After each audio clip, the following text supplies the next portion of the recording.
Hey guys, this is Brenton Harrison with Ultra Bars Academy. We're doing another update on what happened with the Senate stimulus package yesterday as it regards to student loans. I figured I would do a Zoom meeting today because many of you said that you are more visual learners. I am as well. So I definitely appreciate that. So I wanted to be able to type out some notes about what happened. As a reminder, all of the updates to this point have only been for new federal student loans. You have a federal student loan that you took out before like 2010, it's highly likely that you have an FFEL loan that's not eligible for these programs.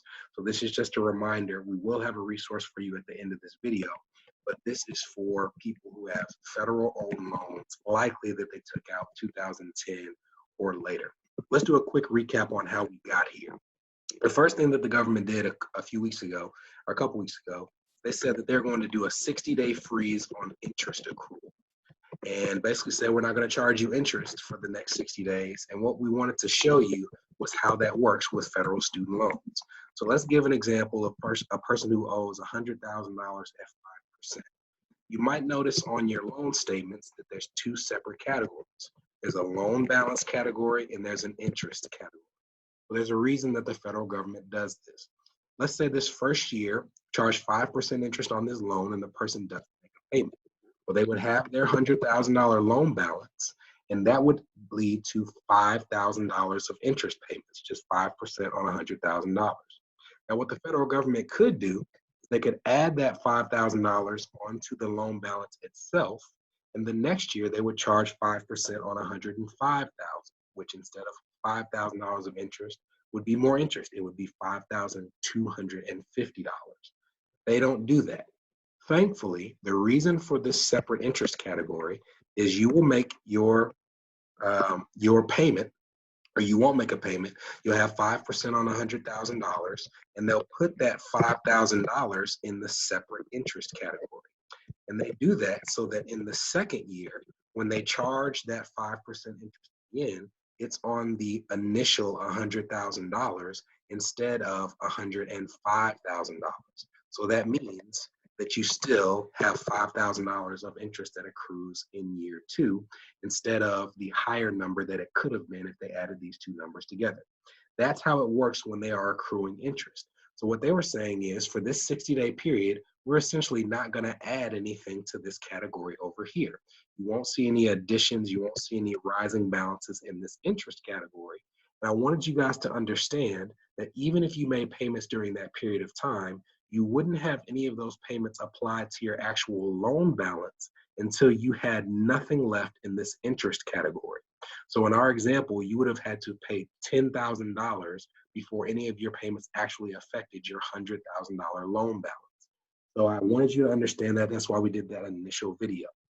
The next step that they took was they did a 60-day freeze on all payments, again, for newer federal student loans. I was really wary of that for a couple of reasons. Well, the first was you had to file for forbearance. You had to call your loan servicer, and if you didn't want to make payments, you had to ask them to put your loans into forbearance. Forbearance is a big deal because forbearance leads to capitalization. What is capitalization? Well, again, there's a reason we did this in this sequence. Capitalization is when everything that's in this interest category is added onto your loan balance.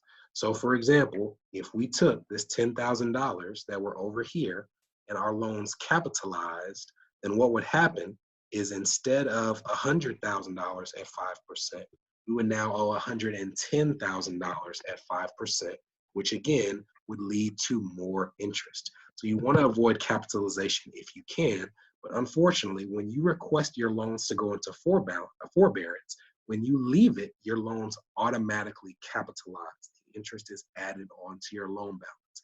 That really concerned me because while they weren't accruing interest over the next 60 days, my question that I couldn't get answered was, well, what about any interest that was already there? Will that interest be capitalized when they come out of forbearance? Another reason I was concerned about this was because there are many people who fortunately haven't been impacted financially by the coronavirus. So for those people, they might be applying for a forgiveness program like public service loan forgiveness, or they might be doing a payment plan that forgives your loans after 20 or 25 years, like the pay plan, IBR, so on and so forth. So my question was, if you can afford to make the payments, why would you pause your payments, risk your interest capitalizing, and not get credit for those forgiveness programs along the way when it's not something that you need to do? There are some people out there who are having to do this, but not everybody did. So it was just something that if you could avoid it, I would have preferred people not. But that all changed yesterday, because yesterday they put a 6-month freeze on all federal loan payments. Period. So you will not have a payment until after September 30th of this year at minimum.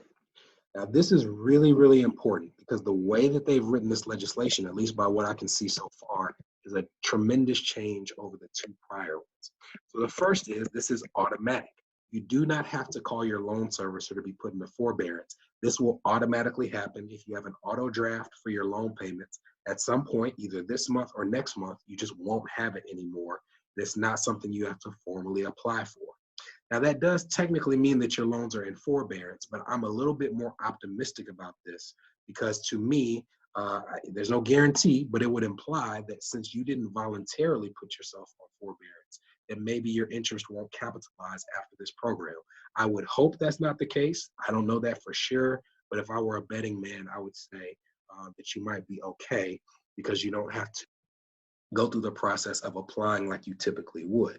Another reason that this is a big deal is because you still, even though you won't be making payments over the 6 months, you still get credit for the forgiveness programs. So if you're going for public service loan forgiveness, if you're going for forgiveness under those other plans, even though you're not making payments during this 6 months, you will still get credit as if you were, which again is a just tremendous, tremendous deal compared to what they initially offered. The last reason it's a big deal is for people who have loans in default.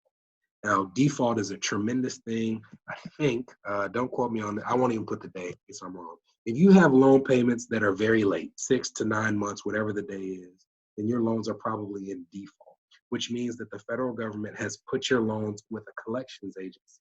They're charging you penalties, fees, interest. It shows up on your credit report. It's a very big deal. It can lead to your wages being garnished. It can lead to your tax refunds being garnished. In some states, it can even lead to your professional licenses being revoked. It's a big deal. Now, there are a couple of things.